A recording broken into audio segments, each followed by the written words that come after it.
أعوذ بالله من الشيطان الرجيم وداعيا إلى الله بإذنه وسراجا منيرا. Al-Ahzab 33 ayat ke-46 ada kalimat da'iyah di sana. Kalau kita mau buka, mau melihat ayat isinya apa, kita bisa buka dengan ayat-ayat pendidikan.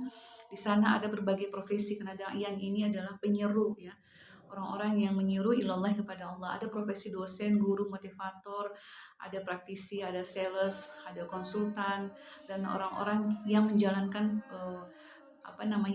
bertanggung jawab terhadap dunia pendidikan dan pengembangan diri.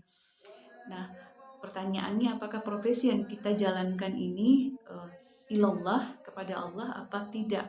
Nah, karena salah syarat untuk bisa kepada ilallah itu adalah Al-Quran, karena Al-Quran ini adalah satu-satunya wasilah yang paling dekat dengan diri Allah ya. Allah, ucapannya Allah, ketetapannya Allah.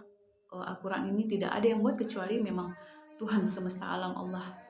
Nah, kita bagaimana supaya wanita khususnya punya pola berpikir, punya emosi, punya kekuatan jiwa seperti yang ada di dalam sosok diri laki-laki, karena wahyu ini diberikan kepada sosok laki-laki.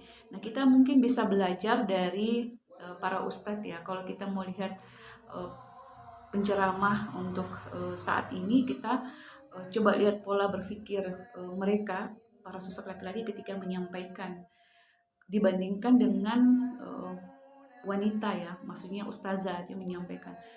Kalau kita perempuan mungkin cenderung mengambil ayat langsung share, tapi coba logika, cara berpikirnya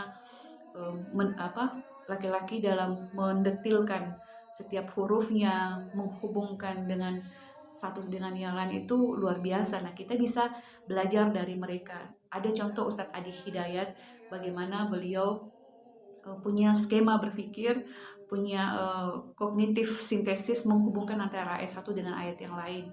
Jadi kalau kita belajar mendengar ceramahnya Ustadz Adi Hidayat, bukan Al-Qur'annya yang didengar, karena kita bisa baca Al-Qur'annya, tetapi pola yang digunakan oleh Ustadz Adi Hidayat di dalam memahami Al-Qur'an itu yang kita amati, kita tiru, dan kita pelajari. Yang kedua ada Ustadz Khalid Basalamah, bagaimana kisah-kisah kekuatan, kisah-kisah yang ditampilkan, teks-teks original, gaya ketegasan di dalam menyampaikan. Nah, itu yang kita ingin tiru supaya punya pengaruh untuk diri kita maupun orang yang menjadi peserta atau mitra belajar kita. Yang ketiga itu ada Ustadz Darussalam yang juga punya keunikan ya di dalam menjalankan profesinya sebagai ustadz atau penyuruh kebaikan. Nada-nada ketika menyampaikan teks-teks original. Nah, kita sendiri juga mengatur nada atau ritme di dalam menyampaikan, dan kita terus berlatih karena kita wanita biasanya adanya di belakang ya, mengikuti imamnya, dalam hal ini para ustadz yang punya kecerdasan di dalam berpikir. Kemudian ada yang keempat dan yang kelima itu ada Ustadz Adi Warman dan Fakhruddin Faiz yang kecerdasannya ya, skema berpikirnya yang menghubungkan antara ilmu bidang studi ekonomi dengan Al-Quran atau filsafat dengan Al-Quran. Nah, yang keenam ini kita bisa lihat Ustadz Ar-Razi Hashim ya, yang punya brand kosakata yang terus saja diulang tentang ruh qalb. Nah, kita juga untuk membangun sebuah brand terhadap apa yang kita jalankan dalam profesi kita, itu ada kosakata yang memang sering kita ulang-ulang sebagai ciri khas atau identitas kita yang menunjukkan atau membuat tingkat profesional kita itu lebih baik.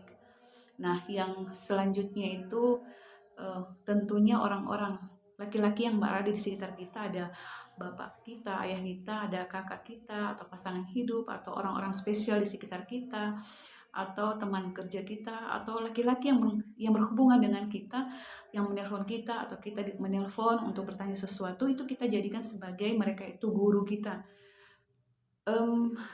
Untuk itu mari kita belajar mendengar atau mengambil ilmu dari sosok laki-laki untuk bisa kita wanita mendapatkan apa sih yang harus kita miliki untuk bisa melihat Al-Quran. Mudah-mudahan ini bermanfaat, menyenangkan. Alhamdulillahirabbil alamin.